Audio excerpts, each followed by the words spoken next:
This is a study session designed for the purpose of administrative updates to the board. There are no public comments. Residents may attend the next scheduled meeting on April 9th, 2019, and or contact the board via email at bohnet.org with their comments and questions. All questions come into the public office of public information and are shared by the board and or superintendent as appropriate. Policy questions and concerns are typically addressed by board president. Operational questions and concerns are typically addressed by superintendent and or designee. At this point, I'll turn it over to Dr. Ravitz for his comments. So we can continue the meeting. Just have a few things I want to share with the board in terms of updates and information. One, you should have received a couple of emails today, and I just want to clarify because I kept getting messages, they were bouncing back, so I'm not sure if it was the entire board or certain board members. One, we have 28 tenure recommendations that's now available for you to review. Those recommendations will be on the next agenda, so we want to send it to you in advance so you could offer. If you have any questions on those, please relay the questions to me, and I'll try to relay them back to Mrs. Bush, so we'll be prepared once we bring those recommendations to the board. Just want to clarify again that tonight we won't be adopting the budget. We'll be simply adopting the language. By law, we need to publicize the budget language 45 days in advance of, so that's the language we'll be adopting tonight. However, we'll review similar to the same presentation, quite frankly, we reviewed last board meeting for the public purposes. We'll probably go through a little bit faster since we've gone through it several times now with the board, so we'll review that again tonight. Third, I want to, we have a request from the town of Clifton Park. They're in the process of looking at what they call the Town of Clifton Park Town Center Park Master Plan. And this is very close to the board because it's a piece of property that was sold by the district to the town of Clifton Park. And the goal is to have various constituency groups come in and meet with the planner to get input. I know Mrs. Wetmore and possibly Steve West will be going as representative from the district, and it would be nice if we could have a few board members. And I say a couple, no more than 3, because otherwise it become a quorum, and we don't want to have that situation with the board. To be in attendance right now, the time is April 1st, Monday. We need to inform the town tomorrow. It's initially sent out to you Friday. Right now, we're hoping maybe that 4:20 to 5 p.m. slot, if that slot is still available. If so, that first of all, who would be interested in representing the board? So we have Mr. Gilbert, Mrs. Rosat, I would be up there and Ms. Stevenson. Yeah. So a minimum would have those 3, and we'll reach out to the town tomorrow to see if that slot is available. And if it's not, certainly either Vanessa or Kathy Chase will communicate back, more likely Vanessa, to let you know. I can be a backup to you. And Mrs. Hoffman is alternative. So good. So that's great, because I think our input into that will be important. So we'll let you know if that slide actually works for us. Just a couple quick kudos, and recognizing tonight we recognize a lot of great student athletes and their coaches. I want to do a couple things. For those of you who were here at Sensational on Saturday, this was our 9th year, and every year we think that we can't top it, and every year it seems to get better. We moved the location to High School East, and much larger venue, and yet it was tremendous turnout. And I just want to give a lot of people put a lot of work into it, so just not to shun anyone, but more so to highlight one person in particular, because she often does a lot of great things for us and totally under the radar screen. And that's Kelly DeFisciani, who's our public information officer. A lot of people know Kelly as the grapevine lady, who answers all the obnoxious questions we get on the grapevine. Just joking. We don't get obnoxious questions. We get very informative questions on the grapevine. And she, more importantly, she is the person that positively promote the district in so many different ways. And truly the person that's responsible for all our communications to the public and otherwise, good, bad, otherwise. But she's also the engine behind our Sensational piece. And I was walking around on Saturday and ran into a gentleman from, I think, from representing Japan. And he was like so amazed by the level of details that went into it. And I thought, wow, a lot of people don't even know who are the faces behind the curtain, so to speak. So I want to publicly just acknowledge Kelly for her work on this. So thank you, Kelly, for your tremendous work.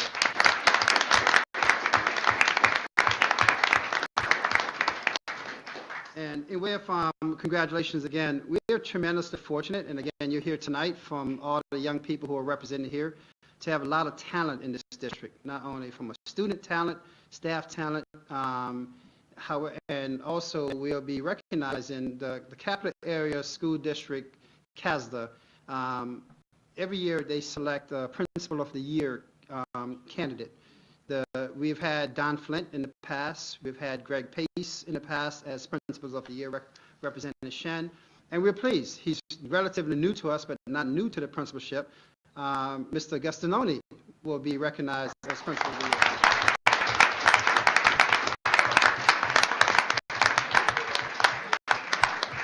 But, you know, like Shen, we don't stop at one championship. We want to go for more. So another recognition that CASDA has is the District Administrator of the Year, and we're pleased that our own Deputy Superintendent, Dr. Elizabeth Wood, will be recognized for the District Administrator of the Year.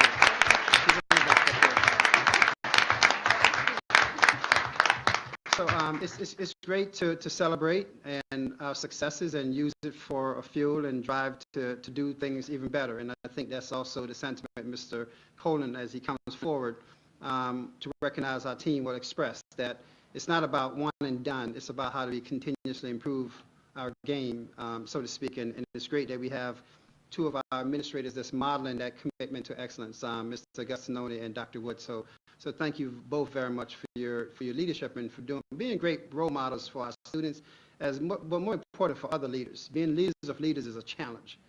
When you have a lot of people who are A+ in the group, and someone has to say, you know what, I'm willing to make us A++.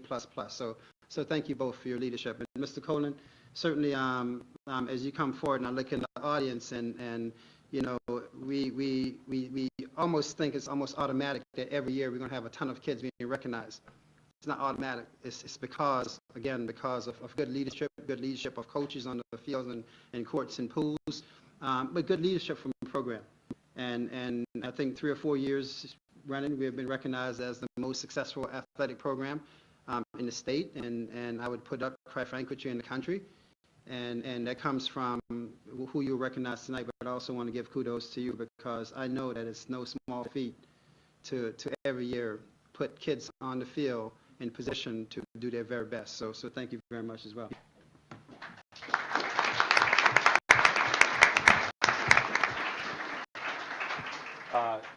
Again, I want to thank Dr. Robinson and the Board of Education for allowing us the opportunity to have our championship teams recognized here tonight. The board is so supportive of our goals in the athletic program, and hopefully it represents the district well and the goals and missions and values of the district. So I can't thank you enough for the support over the years. We did have a great winter sports season. It was actually one of our, in terms of sectional championships, it was one of our most successful years that we've had, the number of teams that actually won sectional championships, as you can see by the large number of people here tonight. Just a couple highlights from the winter sports season. I do want to highlight a team that's not here tonight, and I know Mrs. Rajat will back me up on this. Our ice hockey team finished as sectional runner-up. They finished they were sectional finalists. They finished runner-up in the section. They played out at Union College, and on Saturday night they played a 4-3 or 3-4. I can't remember. 4-3 overtime game, thrilling game. The game went well into the night. I think we got out of there about 11 o'clock. Totally electric atmosphere. They had to turn around and come back and play at 6 o'clock the next night for the Section 2 championship, and played an absolutely tremendous game against Bethlehem. They didn't win, and they wound up getting beat 3-2. But one of the things that I kind of want to, the reason I'm sharing that with you is I think, and I just was writing this down as I was coming to prepare some remarks for tonight, you know, true character really kind of doesn't reveal itself when things aren't going well. It's when it isn't going well that you see the character of teams and how much they dig in and they fight and they scrap and they claw. And if you saw our hockey team play that championship game, I think you would agree they really kind of dug in and really fought hard, and it was really a great game. And it's one of those games where nobody really wins and loses. There's a team that's ahead at the scoreboard at the end of the day. So anyways, that's just a shout out to our hockey team. We had our annual 6-man games this year. We raised over $2,000 for the Shen Adult Transition Program, which Unbeknownst to me, that helped out with their trip in terms of when they went down to Florida. They were very appreciative of that. We started spring sports, and one of the things I'm proud of that we did is Jenna Rivers, whose family suffered a terrible tragedy in this community. She met with Mr. Agostinoni. Mr. Agostinoni called me, and she wanted to put on a presentation and make sure that our student athletes were always making good decisions. With Mr. Agostinoni's help, we were able to organize the Alive at 25 program, have them come in. They did 2 50-minute workshops last Tuesday and Thursday. We had over 500 varsity student athletes who went through the presentation. We kind of put it together quick in terms of being able to do it, but I want to give a big shout out to Jenna Rivers for her help and organization. We put some stuff online. I think people maybe saw the piece on the news as well, and certainly to Mr. A, who helped organize that event. So it was an outstanding event for our student athletes, and making good decisions is more important than wins on the scoreboard. So anyways, first up tonight, we have a bunch of teams we're going to kind of roll through here today. First up, again, they're here every year, and you would think he's a regular at the winter board meetings, and that's Coach Chuck Dunham. This is Chuck's 10th title in 12 years as the... Oops. I wasn't saying anything. I was saying that it's his 12th title, Apple, Siri, whatever. It is his 12th. It is his 10th title in 12 years. He's a phenomenal coach. He's got great assistants with him. I think when he comes up, you're going to hear him talk about this group of seniors. He had an incredible group of seniors. He had a state championship relay team. So without further ado, I'll bring up the boys swimming and diving team, who is the Section 2 champions. Come on up, boys.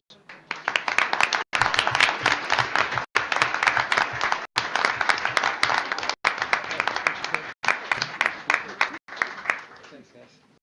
Good job, boys. Okay. Oh, you.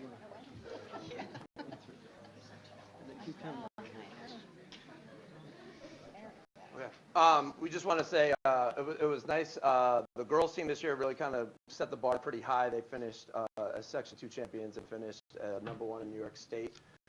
Believe it or not, this is only the 6th time in Shen history that both the boys and girls have won sectionals in the same year. So it was a banner year for Shen swimming and diving all around. As Mr. Coleman said, we had kind of a unique situation. Normally a big class for us is 4 or 5 seniors. We had 12 seniors this year, which had its own challenges that you might expect with 12 different opinions at the time, but they did an outstanding job of working together. And really what we talked about the very first day of practice was that, the seniors really lead the team and steer the ship, and that with 12 of them, they were kind of like a jury pool, and they were going to come up with what the verdict was going to be for our season. And the word that we ended up using, the word that we ended up coming up with was resiliency. And I think that that's a really important characteristic for anybody to have in any situation. From a team standpoint, we were down double digit to our rival at Niskayuna, had to totally adjust our lineup the last third of the way through. The boys did outstanding and then some and rose up, and we were able to come out on top. And they didn't skip a beat. One of our top swimmers was out with an illness, which we found out a week before sectionals. And that put a monkey wrench. You think as a coach you got everything figured out and squared away and you're ready to go. And then sometimes you get a massive curveball that you don't have any control over, and you got to kind of roll with the punches. So we were very resilient there. And what was a very close meet going in, we ended up winning by over 100 points going into sectionals. And the boys that had to step into positions where maybe a week earlier they didn't think they would be swimming, they were able to step up. And then I just want to highlight that boy is Caleb Hoteling, and along with James Jordan, Jackson Holman, and Alex Fabris, they were able to finish off the season in pretty much the most perfect way possible. The last relay at New York State Championships, they finished first. They broke an over 10-year-old school record, which was also the Section 2 record. And it was pretty much like the picture-perfect way, and I can't imagine a better way for this senior class and this group to finish up their career. So it was a banner year, and like I said, pretty much the perfect finish. So thank you.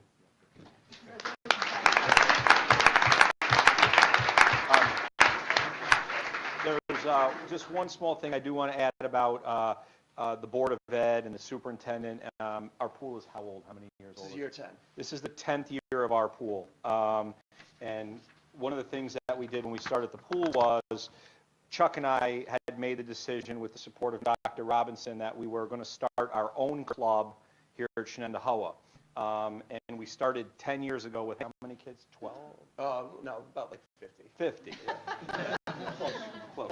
But I remember we started with 50 kids, and now we have how many kids in Over our 200. And we have over 200 kids 10 years later in our club program, and a lot of these kids come through the club program, and it's a great thing for the community of for Clifton Park to be able to have that. So we're celebrating the 10th anniversary of the pool. Chuck and I are having this conversation the other day about the club program and the overall success of the swimming program and the success of the pool in general. But I just did want to highlight that here tonight. So congratulations on a great season, boys, especially those Can I guys. ask you a quick question? Yep. So how many of our seniors are running after graduation, are planning to run?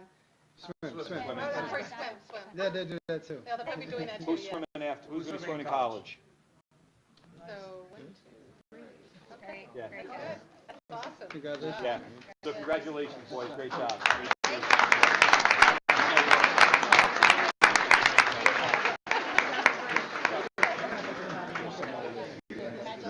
Congratulations. Still remember to know. That's right, yes, that's right, yes, yes. Straight up the line back. Check that. I heard about it. We have another team that's our second team is always here, consistently a incredibly strong program for us. I got an email from a former student athlete at Shenendehowa, and Coach Weeks unfortunately is not here tonight. His father's in the hospital, so he was not with us here tonight. But I had a former student athlete who wrote me an email about the impact that Coach Weeks had on him. And this student athlete only won 2 matches their entire career.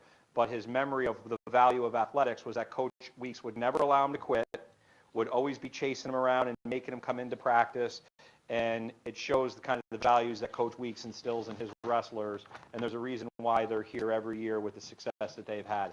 They had a great season this year. They went on, they won the Section 2 dual championship, went out to Onondaga, represented Section 2 in the New York State Team Dual Championship. They had 3 wrestlers that went on to the state championship. Steve O'Poulin has won his back-to-back state championships this year at 106 pounds. So without further ado, the Shen wrestling team, Section 2 champions.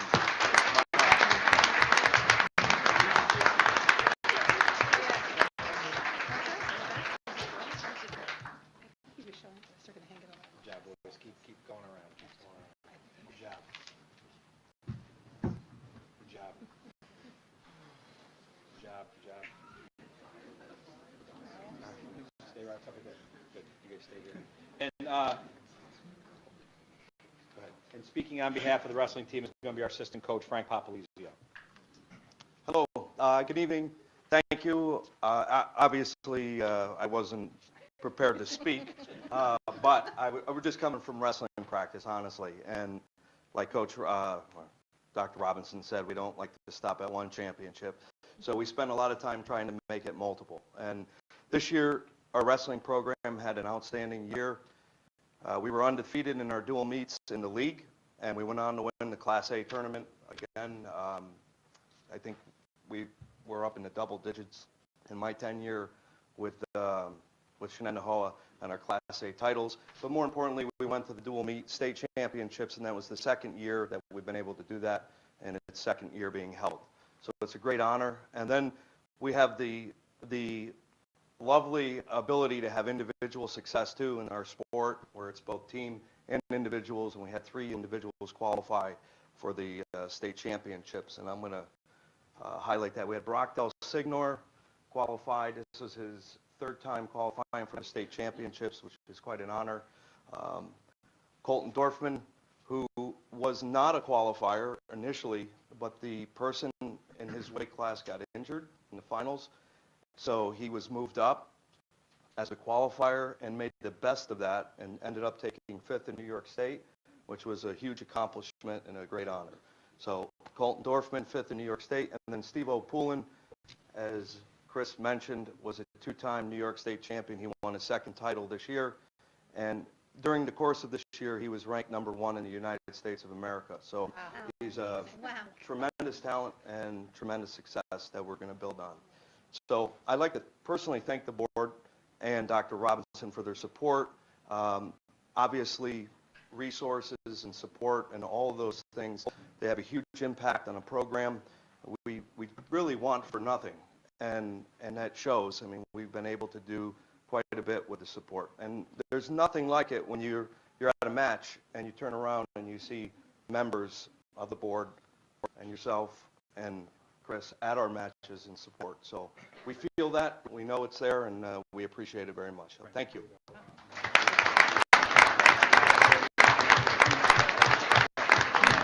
And it's worth noting, Maya Porter is a part of our program, and the Porter family has been a part of our program for many, many years. And even though it was out of the regular season, she just won the New York State Freestyle state championships for girls. What's that? It was folk style, pardon me. Getting ready to go on the freestyle season, but New York State champ for her as well, and that's.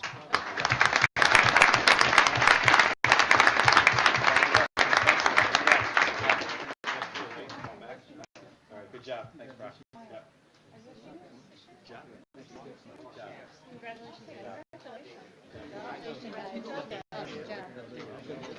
Great job.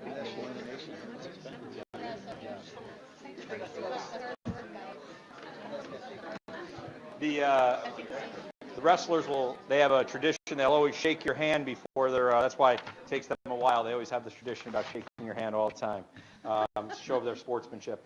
Another team and another coach and program that's always here, sometimes it's the boys, sometimes the girls. They capture the championship again this year. They always continue to dominate the slopes. We are very, very fortunate to have Rich Burnley and Matt Moran as our Alpine head coach and assistant coach.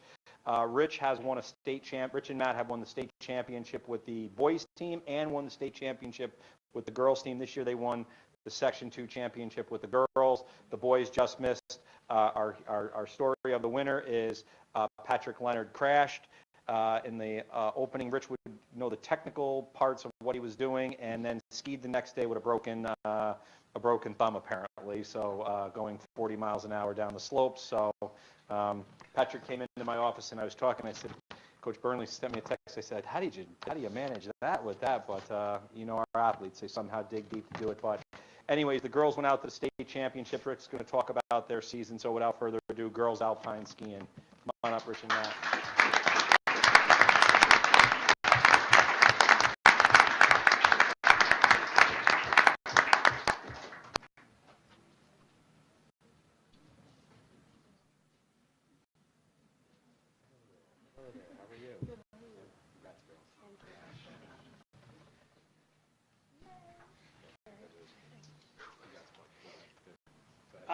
First of all, let me introduce the team. It's our senior coach, tri-captain, Melissa Taggart.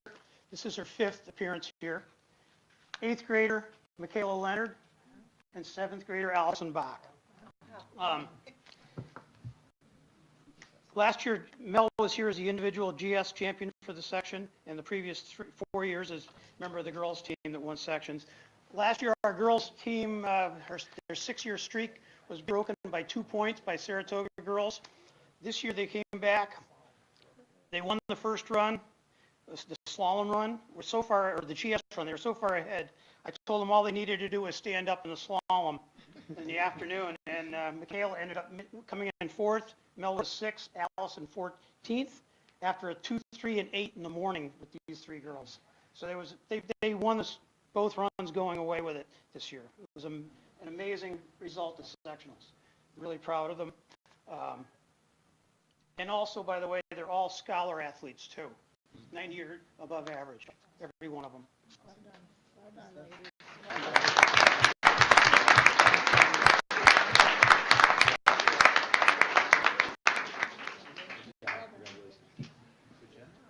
Great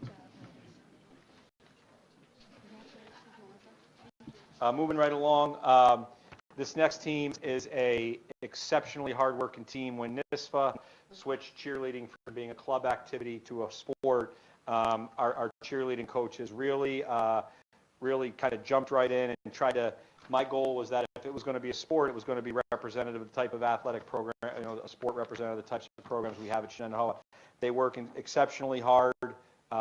If you saw them at sectionals, I had missed them on an earlier opportunity to see them perform. I saw them at sectionals. It was the most incredible performance I've ever seen our cheerleading team have in my time here as the athletic director. It was, I don't want to use, to me it was flawless. I don't know, I mean, to me it was just such an incredible performance. Last year they had a really tough beat, got beat by just a couple of points in the Section 2 championship. Every girl kind of focused on coming back, working hard, getting back after it. At least it's not, it's just Barb. But they came back, they worked exceptionally hard. They wound up winning the section. They went out, they qualified after the first round. They have a cut at the state championships. They made it to the final of the state championships. And out of all the teams in New York State in their division, they finished fifth in New York State. And the difference between first and fifth in New York State is very, very small. But this is a phenomenal group of athletes who had an incredible season this year. And I do want to congratulate them and bring them up here, our girls cheer, varsity cheer team. Come on up.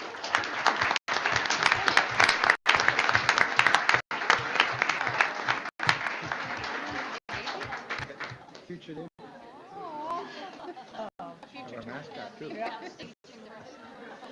Yeah.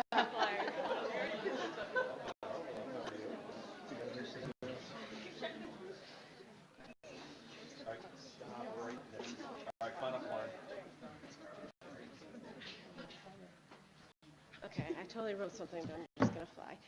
Thank you, Chris, because I know the girls are just beaming, hearing from you, and when I tell them that Mr. Coleman is coming to a competition, you see them get so excited about it, maybe even a little nervous, but I know they were so excited to see you at sectionals. Thank you to Dr. Robinson and the board for your support.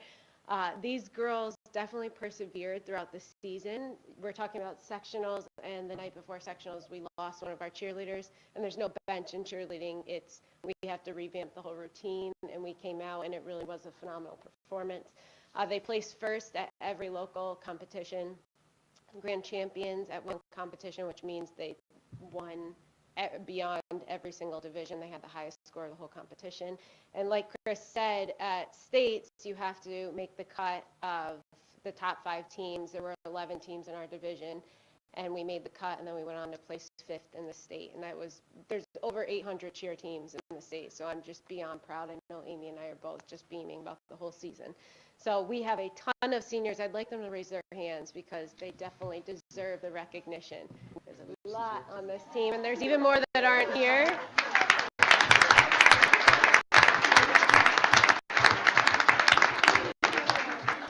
And again, we're just so grateful for this recognition, for this ever-evolving sport. It's wonderful for us to be here and to be recognized. So thank you.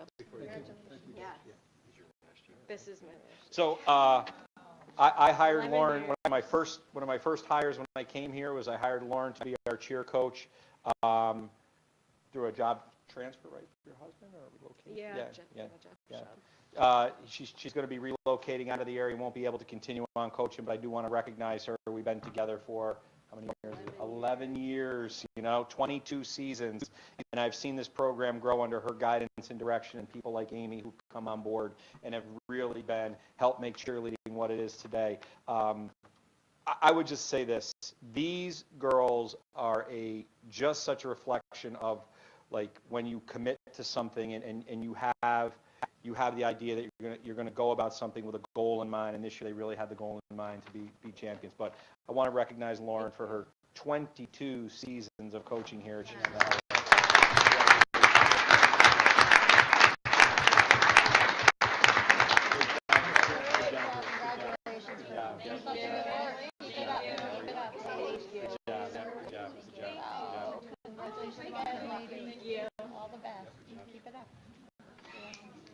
Just a couple more to go and we finish up. The next team again had a phenomenal year. I know I don't think Coach Murphy had a prior commitment too with his daughter tonight. But our girls basketball team again had a phenomenal season. I believe they started 1-2 and then wound up winning 19 or 20 in a row. Went all the way through the section, got all the way to the New York State regionals. phenomenal team, and I'm going to bring them up right now. Our girls basketball team, come on up. I think I see Coach Ravino here.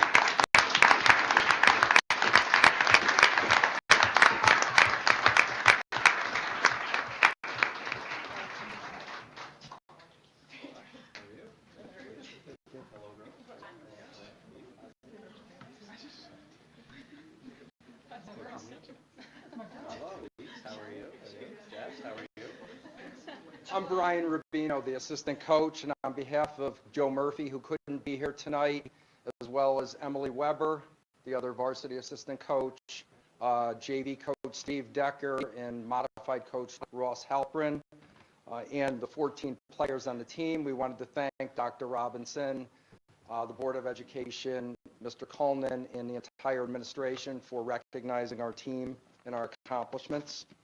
From the 17-18 season, we had graduated 8 players, including 4 senior starters.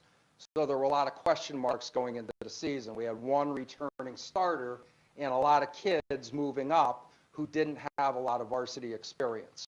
But from day one, all the girls bought into the team concept, bought into their roles. They bonded very, very tightly, which really, really helps in a team sport, and we were able to achieve unbelievable success. We probably defied the odds a bit. I do not think we were the favorites among many in the communities out there, the competition, but as the season went on, we got better and better. Some of the highlights of the season, we beat the defending state champ from Pennsylvania in the tournament. We had a 20-game winning streak. As Mr. Coleman said, we started out 1-2, and then we reeled off 20 in a row. And honestly, we didn't even know that because we were only focused on the next game. And it was actually Kat's dad who said, gee, do you know you won 20 in a row? We didn't even pay attention because it was always the next game that we were worried about. We beat West Genesee earlier in the season, and they were the Class A finalists in the state. And unfortunately, they're the team that beat us in the regionals, but we did beat them earlier in the year. We beat Jamesville DeWitt, who was a Final Four Class A team, and we beat them away. We beat the defending sectional champs in Section 2, Colony, 3 times. And best of all, we beat the dreaded Saratoga Nemesis 2 out of 3, including a really, really exciting sectional final game at Hudson Valley. So the girls did a great job. We appreciate all the support, and we're looking forward to next year.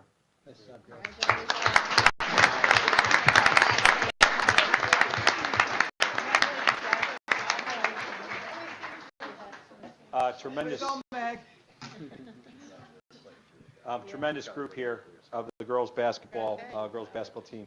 Our 6th team, again, they seem to be here every year. Their coach could not be with us tonight. He had his daughter Charlotte was born yesterday, so. That's more important, yes. Yes, That's a tad bit more important. He sent me a note and said I could be there if you really need me, and I said, no, I think you're okay. We'll have somebody cover for you, and I think Coach Jordan's here. But our girls indoor track and field team, they just continue to dominate at a level that it is really hard to really know how good they are. You know, they beat, you go to that meet, and it's 40, 50, 60, 70 points they're winning the track meet by. There's times where the gap between first and second is so wide that second to the final team is tighter. So I mean, their level at which they win and the level at which they work is incredible. They are very focused. Rob always uses that term legacy. They have created it around here. So without further ado, I know they've got a few members here tonight that have returned back here, and Coach George with them. So a member of the girls indoor track and field team, come on up.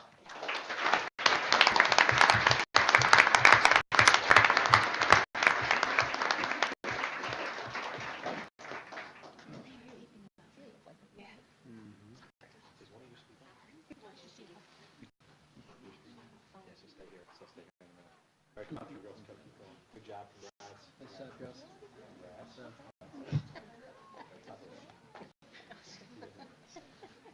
Shadir's going to speak. Okay. Yeah. So hi, my name's Shadera, and we want to take this opportunity to thank the Board of Education for recognizing our sectional champion indoor track team. We also want to thank our teammates and coaches who made this a successful and enjoyable season. Our indoor season was highlighted by team victories in the Springfield Invitational Track Meet, the Suburban Council Championship, and our Section 2 Championship by a score of 186 to 101. This Section 2 Championship was punctuated by event victories by our 8 4x2, 4x4, and 4x8 relay teams, and individual event victories in the 55-meter, 300-meter, pole vault, and weight throw. Moving on to the state championship, we concluded our season with a second place finish by a 4x8 relay team consisting of Jada Dennis, Madeline Feston, and Hannah Bevel, and a second place finish by me in the shot put. As seniors this year, we would like to thank Shenendehowa for the opportunities it has given to us both in athletics and academics, and let's hope to see you all again following our indoor season.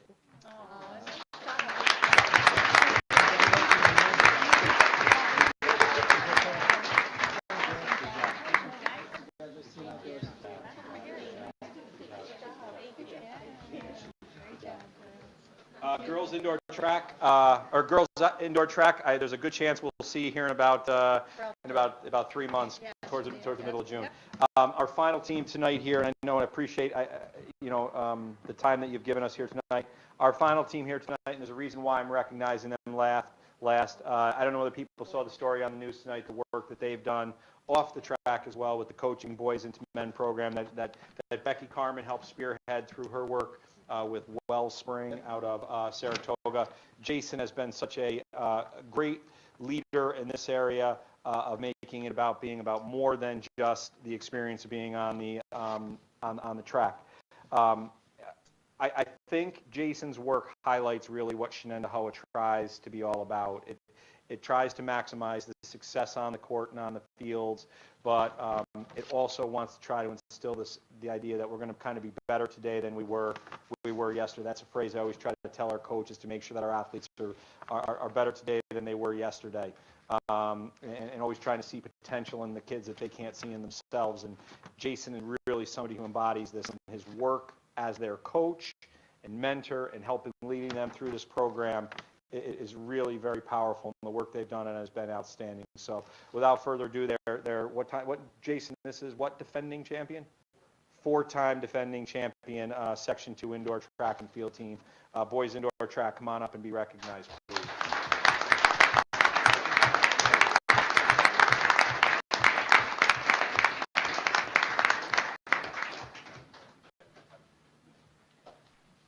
All right, stop right here. Sorry, Jason. We have a lot more boys that aren't here tonight. Yeah, thank you, Chris. We have 190 boys on the roster this spring, so we picked a small contingency to just come be representatives of their team tonight. And as Chris said, this was a really an incredible season.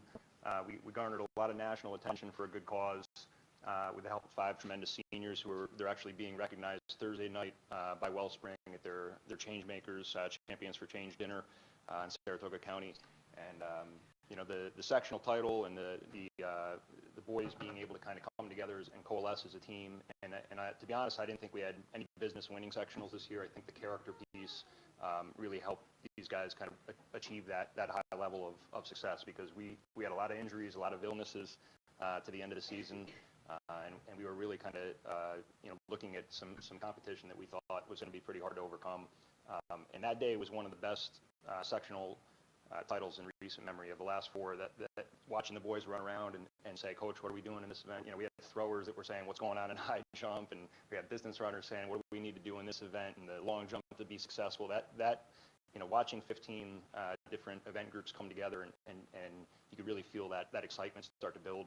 And it was tremendous, and the most even scoring meet. We had a lot of individual people contribute to our total score to win the sectional title by 30 points on the boys' side, which blew me away. We went on to the state meet with 2 relays and an individual, Kyle Greger, who placed 5th in the shot put.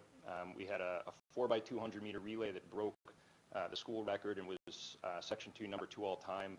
That had a heartbreak in the finals. We had a hamstring pull on our anchor leg, and it was a little bit of the story of what could have been, but they still placed 6th on their preliminary time in the state. That's how fast they ran out of the preliminaries. And then we had a 4x800 meter relay that came in with a 12th seed in the state and ended up third at the state championships, just ran out of their shoes to end up third. And we had 2 other relays go on to compete at the national level. So I'm just, the accolades athletically are there, but I'm more proud of what these boys have done with their work with coaching boys into men and with, raising awareness, as Chris said, for domestic and dating violence. And it's just, I'm blown away. I'm humbled by their work, and I can't wait to see what they do this spring. And, some of these up-and-coming juniors have big shoes to fill. So thank the board for all your support. Thank you to Mr. Coleman. Thanks to our great group of assistant coaches and to the community for all the support this winter. Thank you.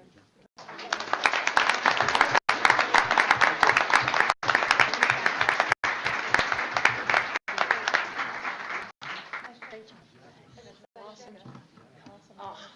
Awesome job. Well done. Just in closing, I want to offer just one final comment. You heard all these championship teams come up, and all these athletes come up from all their individual sports. I think one of the things that I love about Shenendehowa that we embody in our athletic program is that if it's important to you, it's important to us as a board, as a superintendent, as an athletic director. If wrestling's important to you, then it's important to me. If cheerleading's important to you, then it's important to me. And we have to do all the things to try to make sure that all our programs are supported, because you come in. I was walking through the lobby today, and the hockey team was out. The hockey team was out getting a workout in with Coach Dockett in the off season.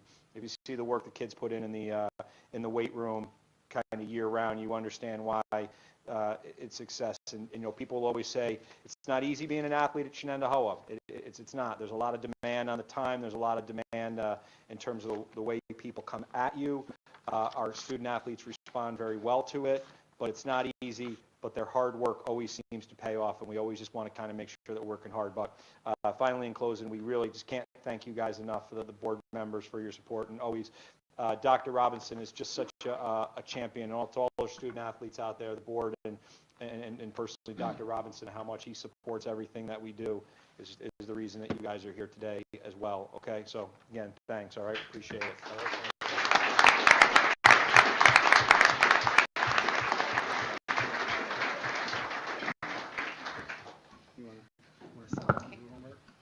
Yeah, at this time, we'll take a quick pause. Students, we appreciate you coming out here, and we want to give you the opportunity to go home and take care of homework and other business. So go ahead and depart, and we'll resume after you leave. You can go now. We acknowledge you. Now you can. A lot of good stuff. So, will we ever have a girls wrestling team? Since you We don't have the numbers. Okay. It's a numbers thing. Okay. There's Porter sisters, Porter and Smith, from all the 3 girls on the team. Yeah, maybe. There may be a clip if you go to, I think it's in the feed. So, Chorus has had a concert at High School East. They've gone back in the building. I think that's what it is. I don't want My to wife get was any texting me. Oh my goodness, I take pictures of everything. Requested Are you going to put them up at Gravini's?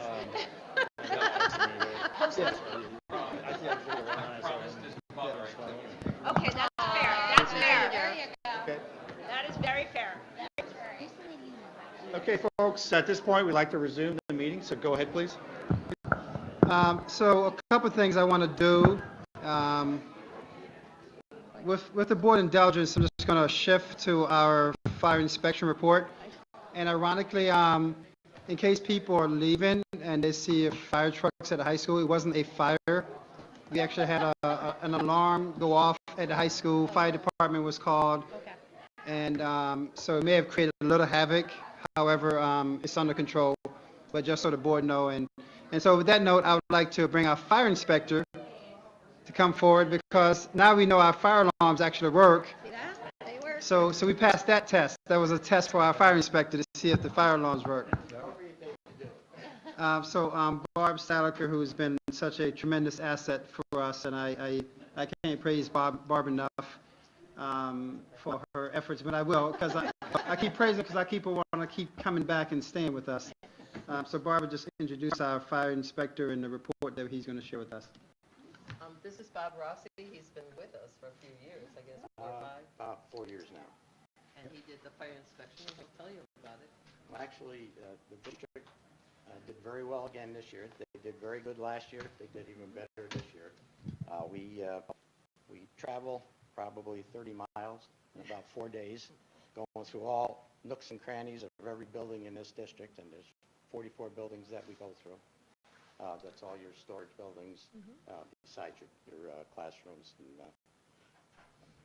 gyms and pools and everything else you have. So we checked that out. Out of the 44 buildings, we had less than 30 violations. And of those 30 violations, they're all minor violations, classified as .1. So excellent report. If there's any questions of anything, of any of the board or anybody.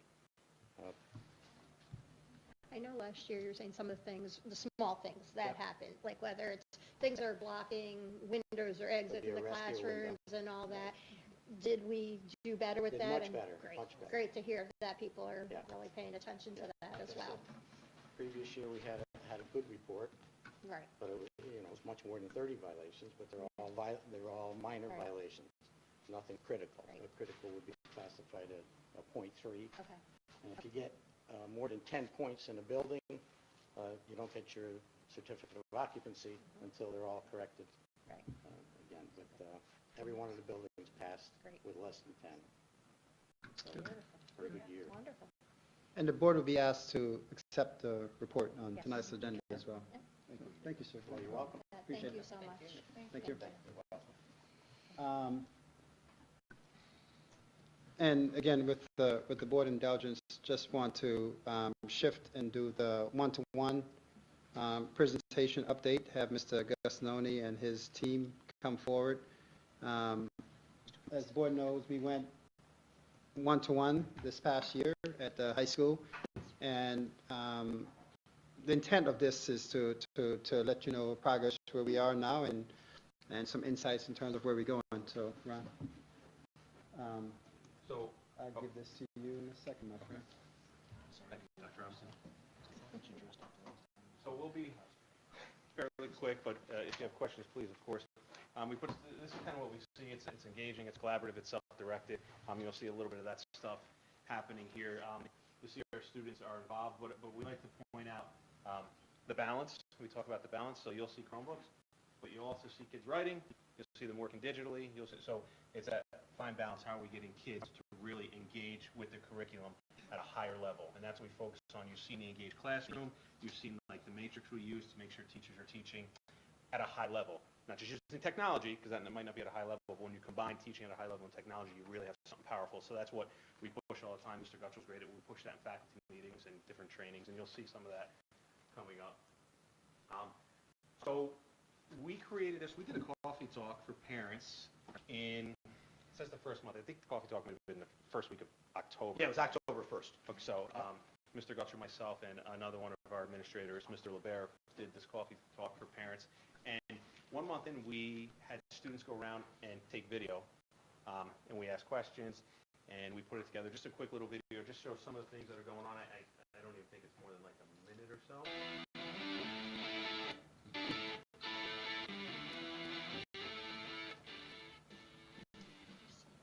Hi, Mrs. Flood. Can you talk to us a little bit about how the addition of Chromebooks in the classroom with the one-to-one rollout has helped you? This is during Spirit Week, that's why she has it. You have a little fun, I'll explain that. So I'm helping students learn how to organize material, put them all in one place, and then we're able to have continuous discussions that are collaborative between students.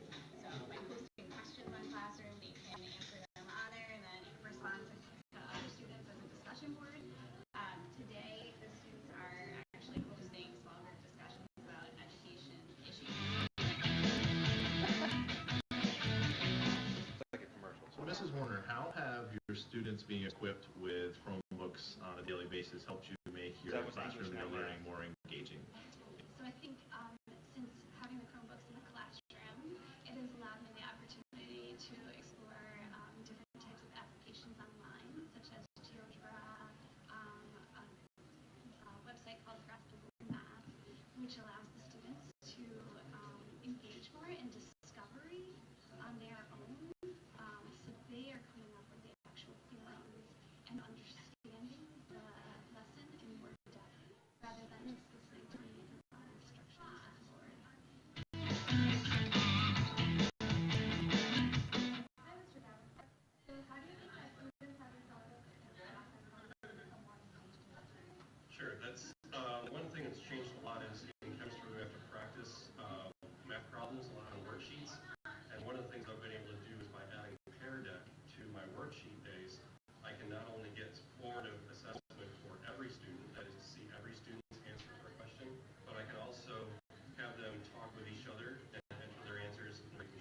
your classroom? I've used the Chromebooks in a lot of different ways. One of the best ways that I've found for specifically for a language class has been using Screencastify to assess speaking skills. Other activities include using Google Classroom, collaboratively learning through Google Docs, and other collaborative activities like Quizlet, and allowing students to engage with each other outside the classroom in the target language.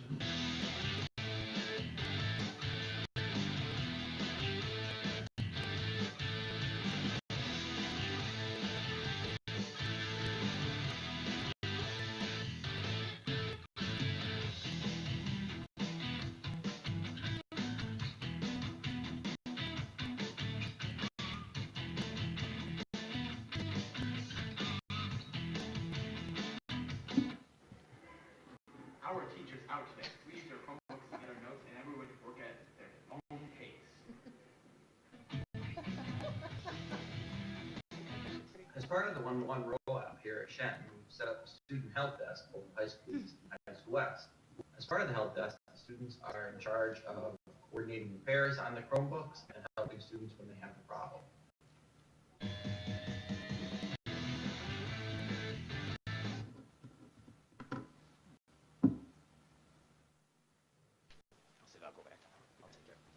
So that was a little bit of what we've seen, and it has only grown since there.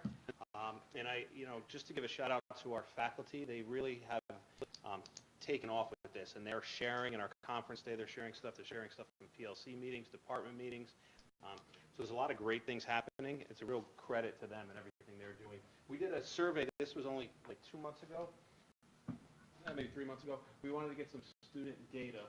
Again, it's not a scientific, it's a little more anecdotal, but we wanted to hear from students as to what's happening. So we had over 1,000 responses, which if you know how surveys work, that's pretty good. For the 3,000 students, we got over 1,000 responses. And you can see they're spread pretty evenly between grades, which was nice. Credit to our administrators who kind of pushed that for each grade level, getting the students to respond.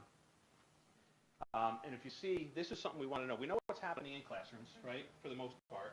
So we want to know what's happening outside of the classroom.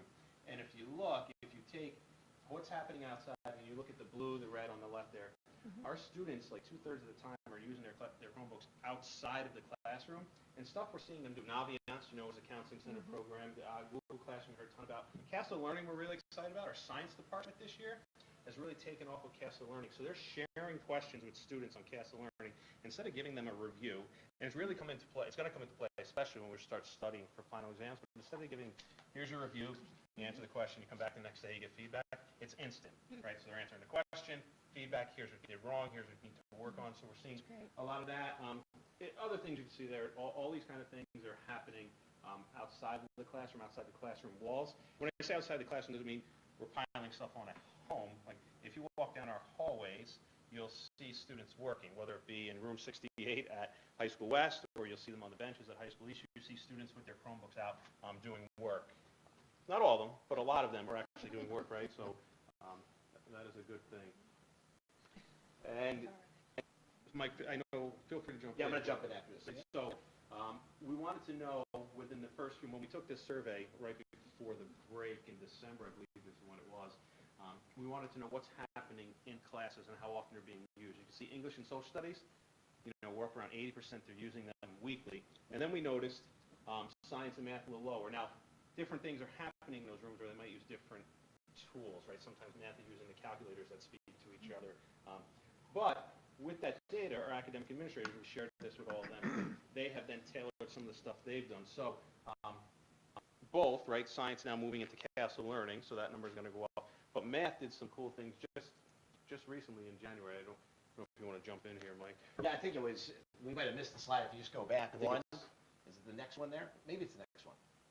Yeah, I think it's the next one. If you go to number 7. So there was some professional development done by the teachers within the math department where they met together and they provided each other with some of what they learned and shared out with one another different apps, programs, and the like that could really help student engagement in classrooms. And what I've seen just in doing some observations in some math classrooms, from that point, some great engagement using some of the programs like Delta Math, for example, in a station activity where there was Delta Math going on, there was Desmos, there was another area where students had to answer questions using Google Forms. But the great part of the Delta Math that I saw, as the students were working in pairs, they'd have to wait. If they were really confused with a particular problem that they had to answer, they didn't have to raise their hand and wait for the teacher to get to them.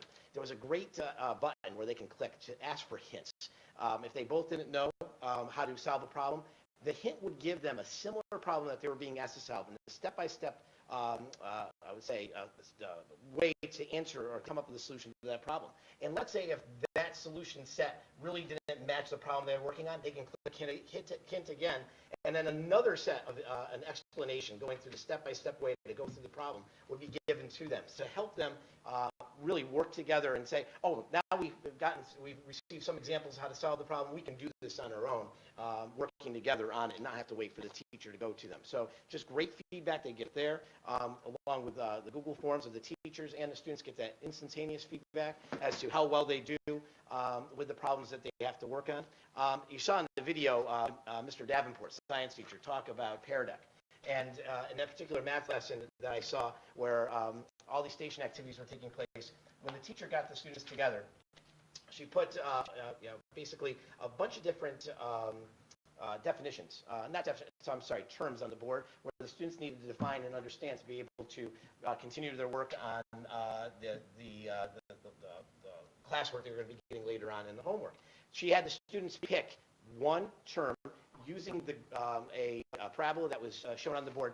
They had to take the term that was all color-coded and then indicate where that was found on the parabola. So they got to pick it, and it engaged each student as the teacher could see when she looked at her dashboard which students completed the problem that was asked of them, and she put up on the board everyone's response to the question that was done anonymously, as Mr. Davenport talked about. So the students get to see their responses, how they come up with problems or solutions to the problem, as well as the teachers seeing which students participated, if there were any that didn't, and how they did with that solution set to determine which students really had the understanding and which students needed more assistance. So in Pear Deck, which that's very popular, so this is one of the trainings that teachers did for each other. It was during a professional development day during Regents Week, the math teachers had. And what is interesting, just to talk about the process and the learning process happening in the classroom. So I was in Mr. Anderson's class just recently, and this is related to technology and the approach. So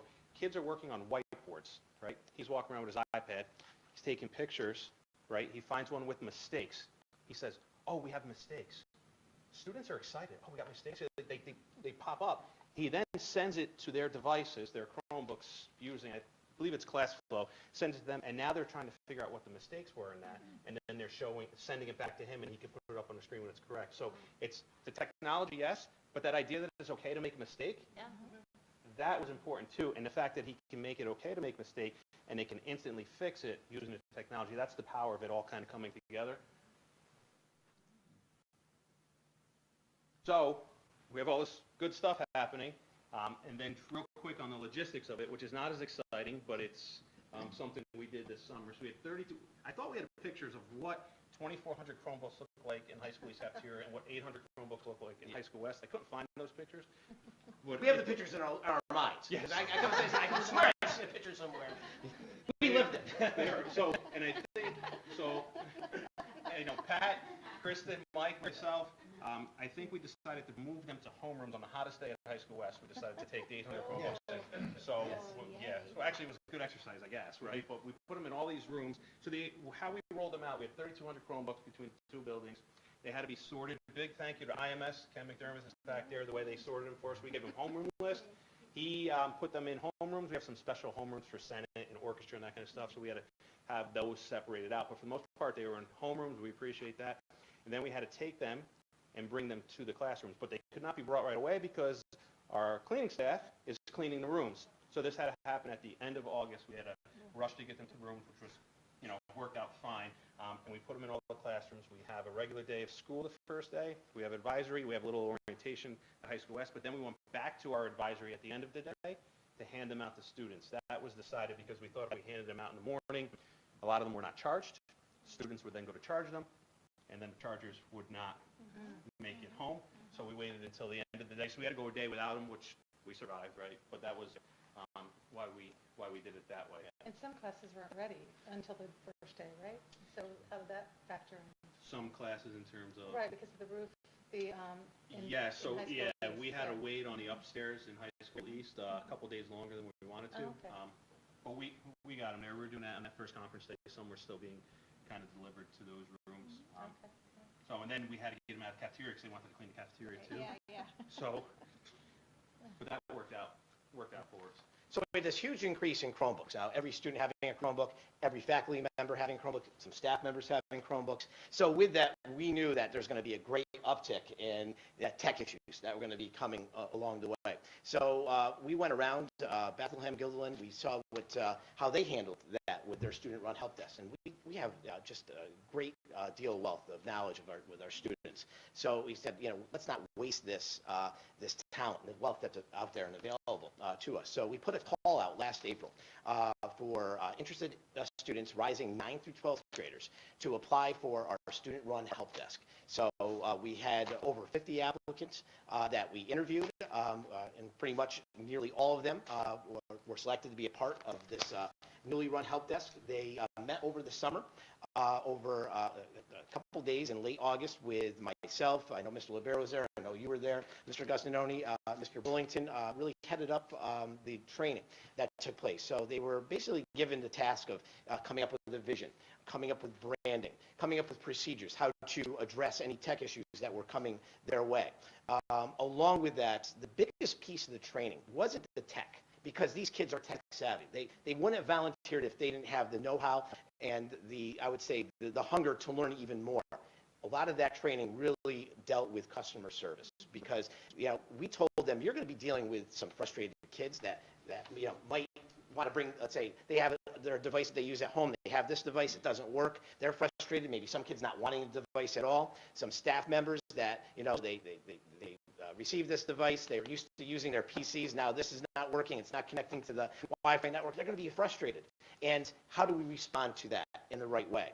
So we did a lot of work with training them on the soft skills that really are going to help them be more successful when they leave us or go outside of here if they're in the competitive job fields or college careers, whatnot. We felt that was really key to really make it a really successful help desk, the way that they respond to the issues and stresses that are going to be coming their way in the end. One other task was that we wanted to basically show a quick video to the students the first day they received their devices, showing them, what the expectations are, the do's and the don'ts, where to go if they had problems as well. We could have created a video. It might have taken days. And, we were pretty sweaty there as we were toward the end of August running around to all the advisory rooms, bringing those devices. I don't think the kids wanted to hear from us or, see us, especially in that state. But we turned it over to the students, and part of their task in that multi-day training was to come up with a video that really shows the kids what they are to do and how they are to treat their Chromebooks, and if they run into problems, the steps that they have to take in order to take care of that, get a loaner device, so that they're not missing, I would say, any time out of the classroom in the end. So let's show you the video that they created, because what they did in just the span of a couple hours, it would have taken us days, and we'd have been school's starting back up, but this year you will be receiving Chromebooks. Now having Chromebooks comes with responsibilities. Here are a few tips on how to take care of your Chromebook throughout the school year. Do plug in your Chromebook at home after school every day. Don't forget it, or it will die during class. Do keep your Chromebook away from food. Don't leave your Chromebook on the edge of the table or on top of binders. Do be gentle with your Chromebook. Don't smash, drop, or damage your Chromebook. Don't close your Chromebook with anything on the keyboard. Do go to Shed Help Center if you have a problem with your Chromebook. Don't try to fix it yourself. You may not know all the answers, and that's okay. Thank you to our students. Those were some helpful tips to keep your Chromebook safe all year. Have a great year. This video is created by the great Shed to give you some jolly good tips on how to use and treat your Chromebook. Just in a couple hours one afternoon, a few kids just took off and ran with it, and they came up with that great video that, we couldn't, really, we couldn't have held a candle to that at all. So since the beginning of the year, we've had over 7,000 visits to our shed by students and teachers with a variety of issues that they've come. And with that, the students, as the year's gone on, they have taken on more and more of taking care of those issues and learning from the good folks at IMS with trainings that are given to them along with Mr. Bullington. We're having students now replace screens. We're having students replace motherboards. The power systems to some devices as well. So just saving, I would say, the keyboards and the like. So I would say basically not having to send those issues to IMS allows the folks over there to concentrate on bigger issues in the end, and it gives basically our students, I would say, they're recognizing the building as tech leaders, where kids are coming up to them and asking for advice and suggestions. Not only kids but also teachers as well. If their teachers have issues, we direct them, go see one of the kids in the shed, because it just makes them, I would feel, that that much more important to be a member of such an important team at school. Some of Yep, go ahead. the things they are fixing are actually under warranty, so the company will actually send us a check for our students having fixed them. So it's really, it has taken off. There's been good coverage. We're not going to keep going on and on, but there's been great coverage of it. The Gazette, the district covered it. They came in and spoke to our students. So I don't want to, maybe I should say this, like, we have gone to see other schools as their model that have been doing it a long time.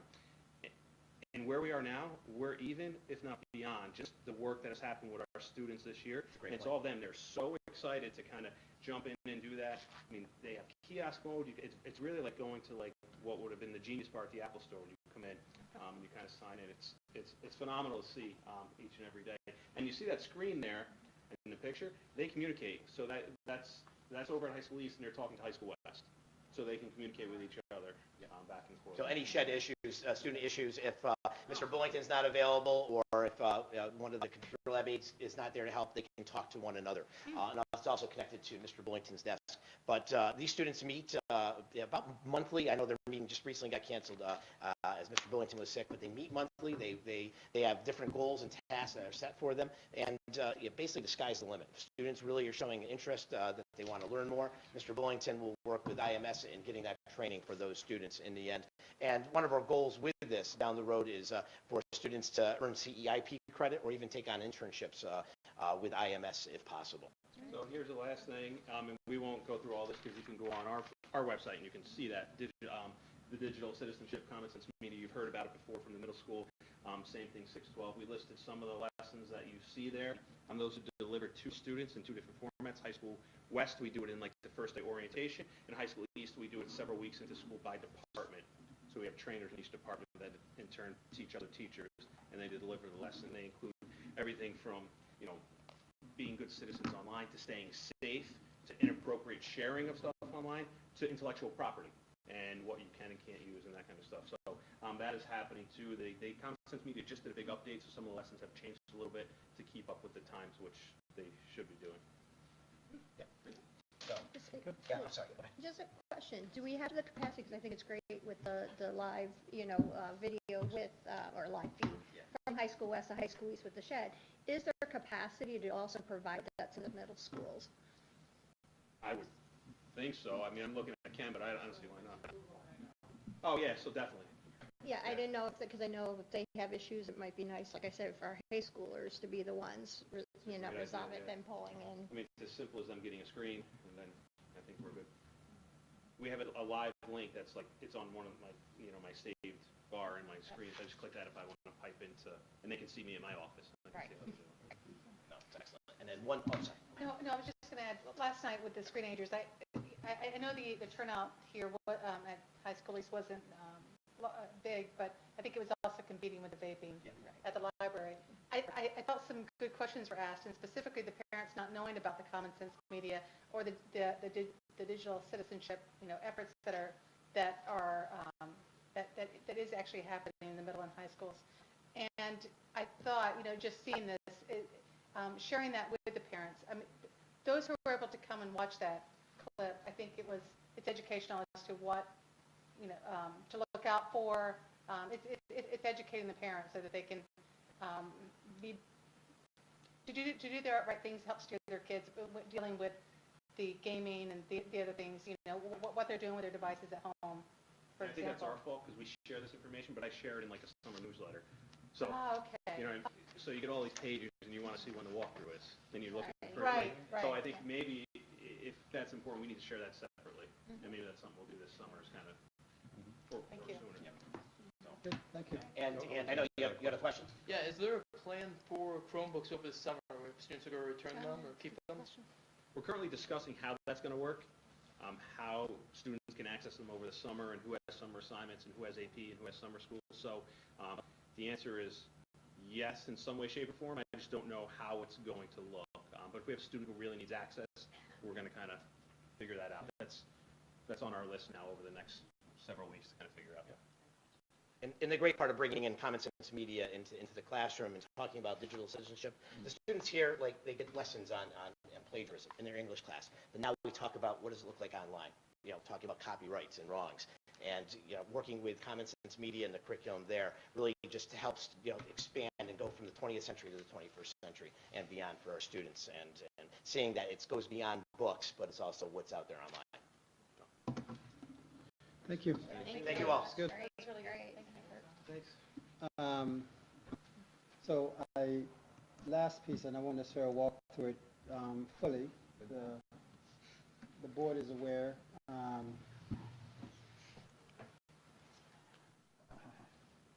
Last week we shared a pretty comprehensive overview of the budget itself. I guess probably one of the main points I want to make at this point, where we were last time is the same place where we are now from an expenditure side.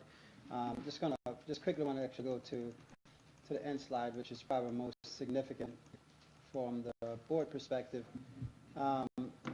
This slide, as you know, the tax cap we have, if we were to simply go and back into the equation using the tax cap, we could have had a budget at 3.25, 1.79. However, where we are right now with our budget proposal is 2.22, which is very consistent with, if you look at our 5-year average, over the past 5 years, our budget has been fluctuating right around 2%, which is quite frankly a target that we try to be able to sustain and provide some enhancements from year to year. So it's been a sweet spot, so to speak, for the budget sequence. So again, the main point is that we haven't changed anything from the expenditure side. Clearly, April 1st is Monday, and April 1st is supposed to be the state budget deadline. However, just even based upon some correspondence I got from folks today, there's still a lot of debate between the three houses, so to speak, the executive, Senate, and the Assembly in terms of what the budget will be. However, it's amazing how things happen over the weekend.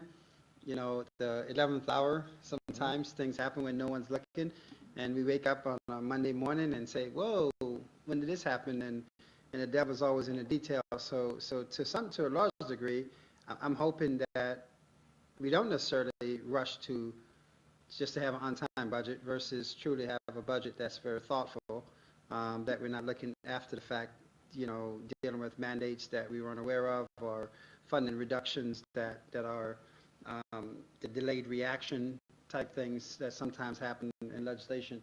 So essentially that's where we are right now with the budget. That translates to us.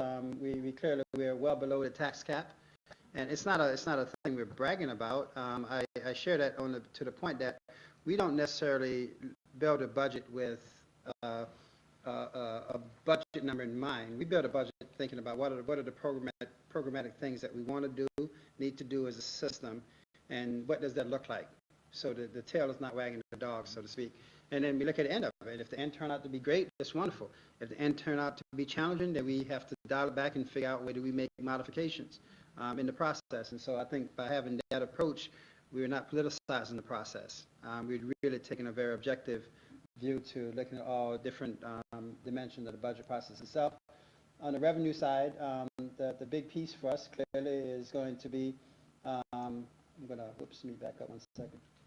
On the revenue side, the big piece is what's going to be the state aid, which got Parvin over it.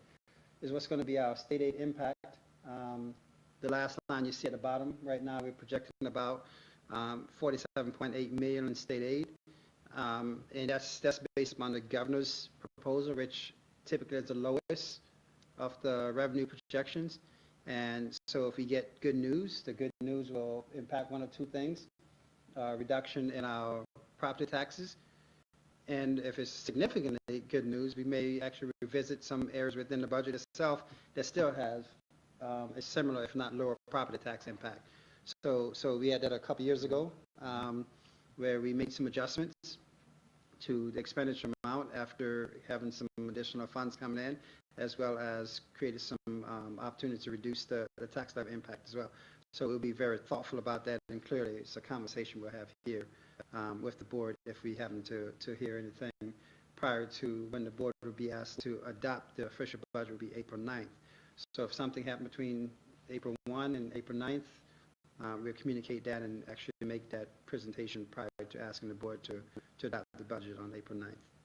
So, I don't know if I've ever asked this question before, but assuming that the government doesn't do what they need to do, and we adopt a budget on April 9th, and then they do something, what happens there? Well, that's the drawback. We have had that actually here before several times with late budgets. New York had a reputation of late budgets for a long time. Yeah. And in fact, we've had many budgets where the board will adopt the budget. And that's the reason why we take a very diligent approach. I don't want to use the word conservative because sometimes that's going to be viewed misconstrued. Very diligent approach. Basically, we're saying that how do we try to control our destiny? And anything that happens politically, we hope is going to be a bonus. It's going to be a plus and not a detriment. And we spend a lot of time, from our advocacy visits and those kind of things, getting some sense of where's the direction. I mean, if several years ago we saw that it was going to be about reduction. So the question that we had is how far do we reduce without having an adverse impact on the viability of programs? And similar when we start looking at the tea leaves, so to speak, and saying, okay, right now, going into this year, we're not anticipating that we're going to have a windfall in revenues. Last year, we saw a significant because everyone was focused on the gap elimination reduction after 9 years of that. So again, watching the political cycle over the course of the years, you kind of get a feel of when do we expect something or not. I mean, so anything that we get out of this year's state budget, quite frankly, will be a bonus to our taxpayers and some possible enhancement to some program needs that we have out there that we could certainly address and enhance. But I think the budget we're proposing right now is pretty comprehensive. We've leveraged a lot of opportunities to add staff. And if you don't think that's important, just read today's newspaper. There's some local school districts that are hemorrhaging big time. And you'll hear more about those stories, quite frankly, with you in the coming weeks as people get to the point where we are already adopting budget and budget language. You hear more of those kind of things. So I say that because sometimes people take for granted that we're not in those same predicament, but it's not by happenstance or chance. It's by plan and design that we're not in those circumstances and trying to always look out multiple years and seeing what the potential is and then making the adjustments so we don't find ourselves scrambling to make real significant reductions just to balance our budget. So tonight the board is asked to adopt the language, the 45-day notice language that also talks about board seats being open and things of that nature.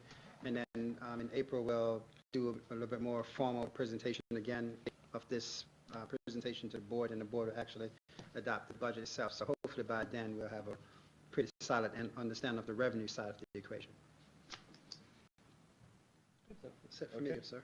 Any other questions? If not, let's move on to action items. So can I have a motion for the first one? Mrs. Hoffman, first, second, and Mrs. Stevenson. Any comments or questions on adopting language, formal notice, and propositions for the annual budget vote? Okay, all in favor? All right. Let's go to the second item, acceptance of fire inspection report. Can I have a motion? Mrs. Rajat, second. Mrs. Miller. Any questions on this one? All in favor? Okay, we've taken on both action items have been approved. Let's go on to adjournment. Can I have a motion to adjourn? One question. Oh, go ahead. So for the April 9th meeting, I have to be out of town for work. Okay. So it's an important meeting, so I talked to Dr. Robinson earlier about doing that remotely. So the district is going to work on some sort of Skype or conference call with me in a public place. So we're going to work on that, but just be aware, I will be at the meeting virtually. Okay, so you will Skype in a public place. I'm going to be in Vegas, so Yeah, I'm we probably should going to get be in the one middle of made. the Oh, right, chair. Okay.